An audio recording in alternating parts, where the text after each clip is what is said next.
Okay, the next thing we're going to look at is preparing the back of the rim to accept the back of the guitar. There are several things that have to be done. We know now that we have a radius on this back, and we need to form a radius on the kerfing of the rim as well, to so we'll be in good contact with the rim when we go to glue it on. Also, we've got to cut pockets or notches in the sides of the rim to accept these braces. And we're also going to need to cut off this center reinforcement strip where the neck block and the tail block will touch it. So what I'm going to be doing is sanding the bottom of the rim in a 15-foot radius dish, since we got a 15-foot radius on the back. We're also going to be sanding until we get the radius on the ends of the blocks, and it's going to take quite a bit of work, a lot of sanding. We can watch it first. I've got my radius dish clamped down on the corner of my bench, is about the best way I know to do it. And I got the rim back in the mold and got the spreaders in it tight, and I've got the rim in the mold about halfway to give it good support. So I've got the bottom down toward the radius dish, and what we're going to be doing is a lot of this. I'm already loose here. Twisting motion, and it's going to take a while. You can look at the sawdust on your radius dish and see where you're hitting. A good idea to see whether or not you're getting it sanded is to take some chalk and mark your end blocks and all the way around your kerfing, and you can see where you're hitting at on your sandpaper.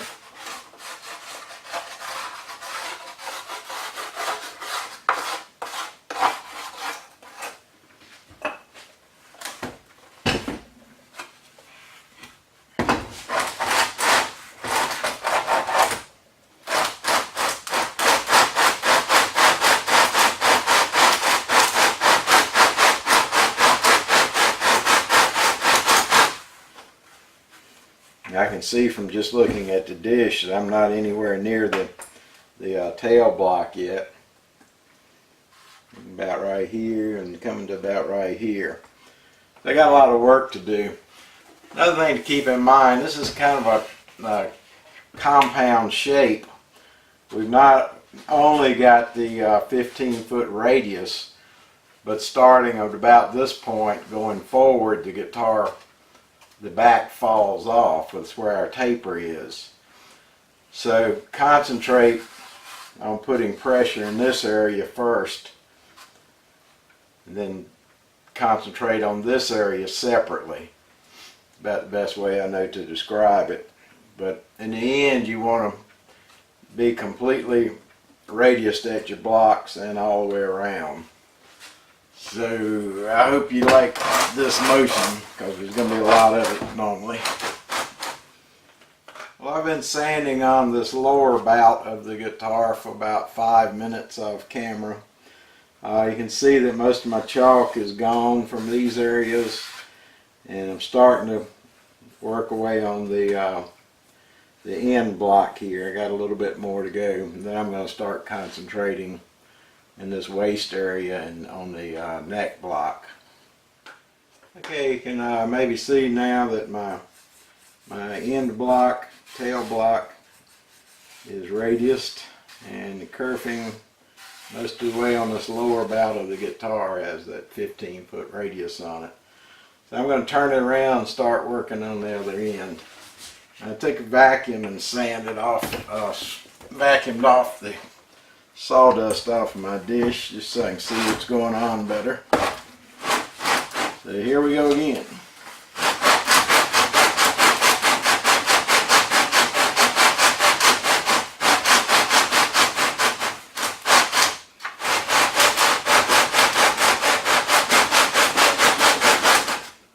Well, I spent about another 20 minutes sanding and finally got everything with the proper radius on it.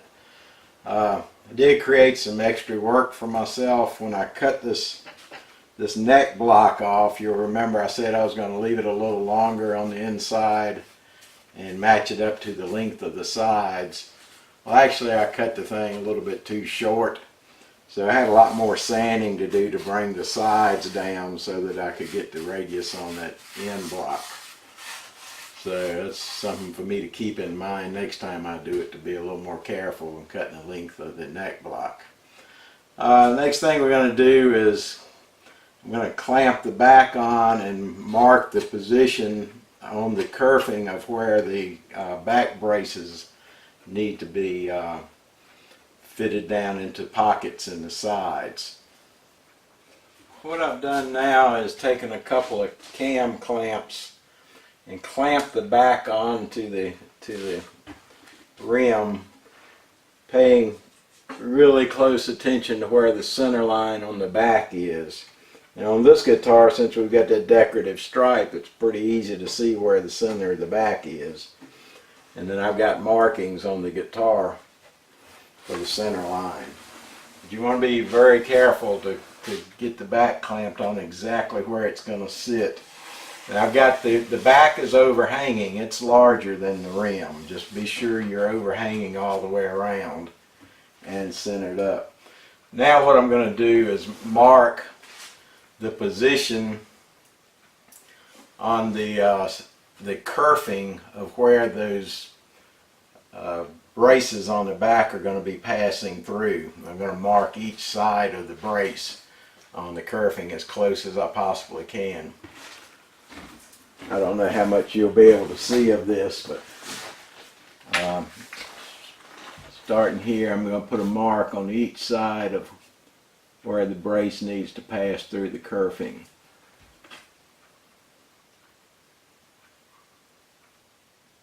We want this really accurate because we don't want to cut a larger pocket than necessary.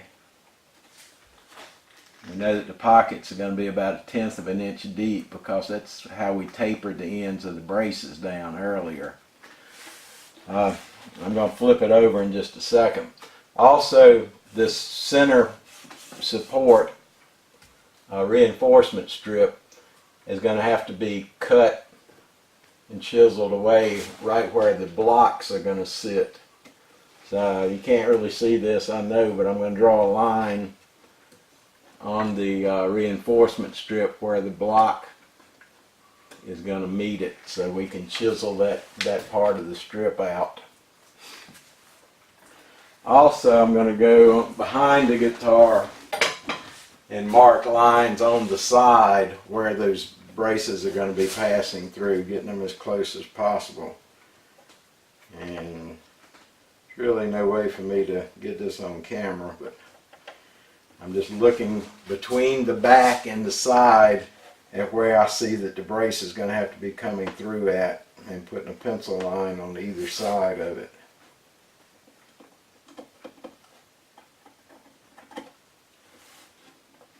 These pockets are something you're going to want to look really nice. Just another sign of good craftsmanship when somebody's looking at your guitar. So we don't want the pocket oversized. We want an exact match for the width of the brace. Alright, so now I'm going to flip it over and do exactly the same thing.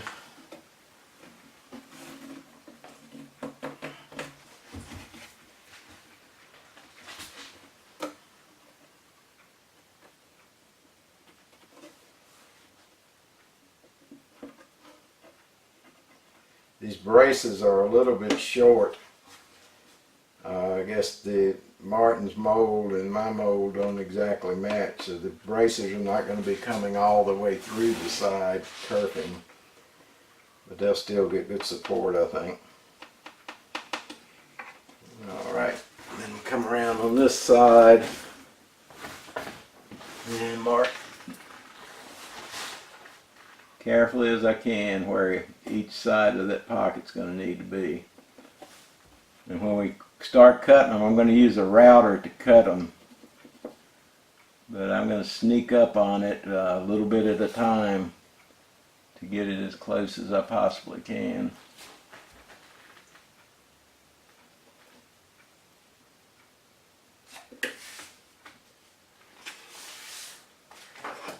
Okay, I've removed the back, unclamped it. You can see that I drew a line where we're going to need to take a chisel and get rid of part of the ends on this. Also, I'm going to take a straight edge, and I flipped it over. This is the back. I'm going to look under here and see where I made my marks on each side. And mark them along the kerf right here.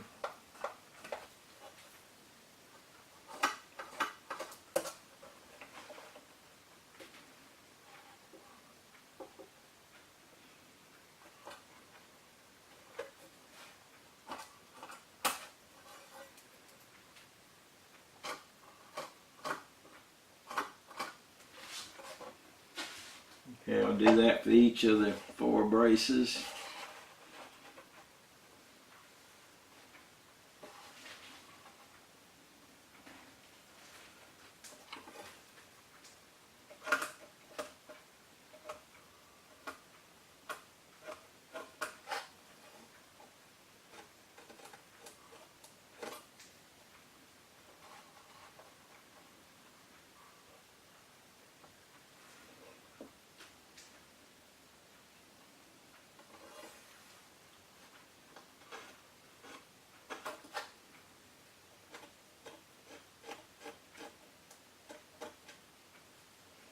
And I'll go ahead and finish that off camera. Okay, now I'm going to go in and trim the back reinforcement strip where I had marked it.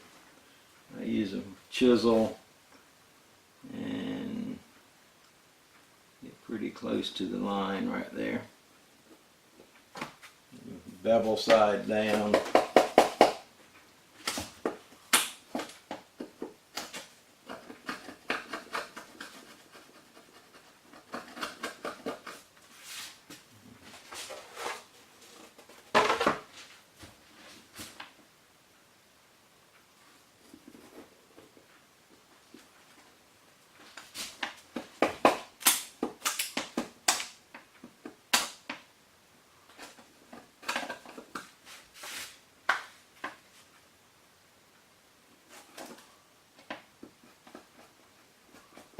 Pretty much leaving my pencil line because I want this to fit tightly. I can trim it a little bit more if we have to. It's hard to put it back.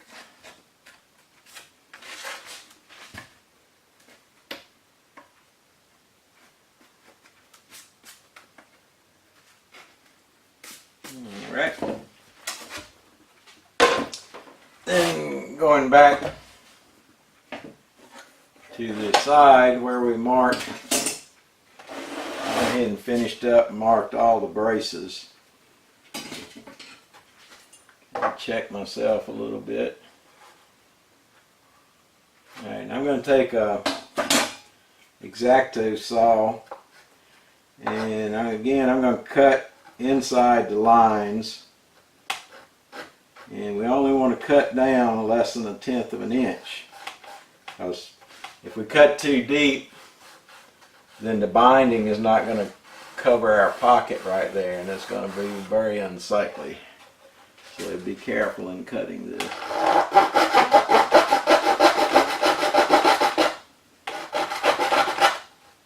I'm just going to score it basically, and then I'm going to come back with a Dremel tool and a router bit and actually remove the wood.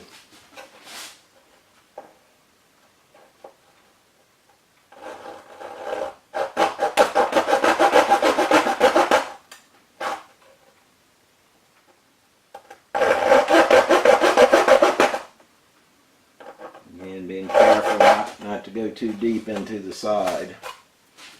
Alright, now I'll finish that up. Okay, I'm getting ready to start routing out the pockets for the back braces. I'm going to use a Dremel tool with a spiral down cut bit. It's an 1/8 inch bit, and I've got the Stuart McDonald precision base, which does a nice job of holding the router. And I'm going to use this little shim that I used when we were trimming the ends of the back braces to thin them down to about 1/10 of an inch. And so I'm going to use that as my guide to set the depth of my bit in my router base. It's like I've said before, we don't want to go too deep into the side, which would leave the brace end exposed below the level that the binding is going to be at. I like to use my Optivisor when I'm doing this kind of close-up work.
And again, I'm cutting inside of the lines that I made. And I'll use a file to go back in and get and fine tune the size of the pocket. So just by trial and error, I've gone ahead and routed out all 4 pockets, and I'm checking the braces, see how they fall in there. This slot's a little bit narrow for the brace. I've got a file that's got a safe edge here, so I'm not cutting down into the side. I'm just widening, making it wider.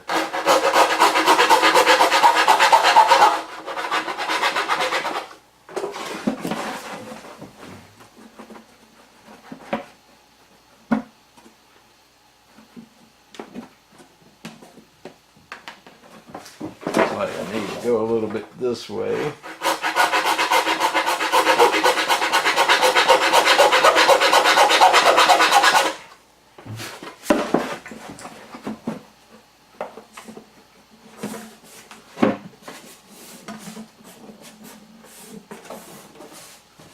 Okay, I think I'm in pretty good shape on this side. I'm turn it around and start on the other side.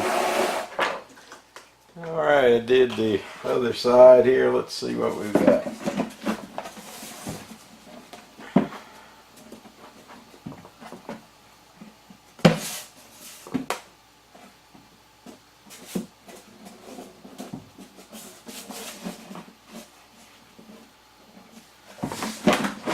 This one needs to be a little wider.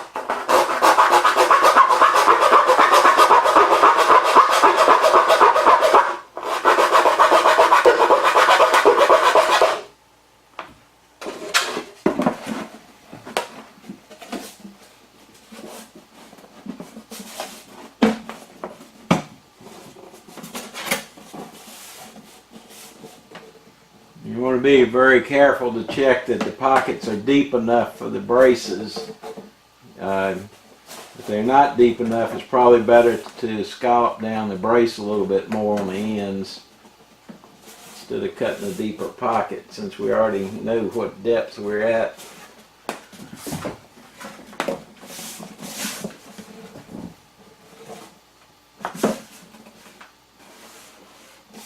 Just got to get down low and look and make sure that the back is completely going down against the sides. There's no gap between the back and the side. And I think I'm there.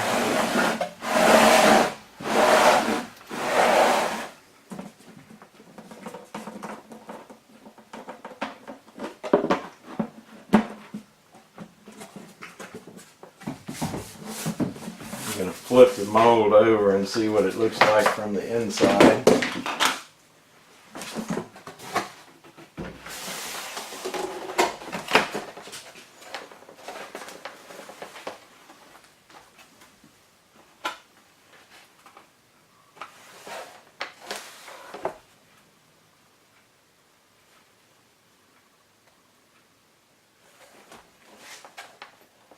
See, these braces were a little short from the factory, so I'm just going to have to center it up as best I can.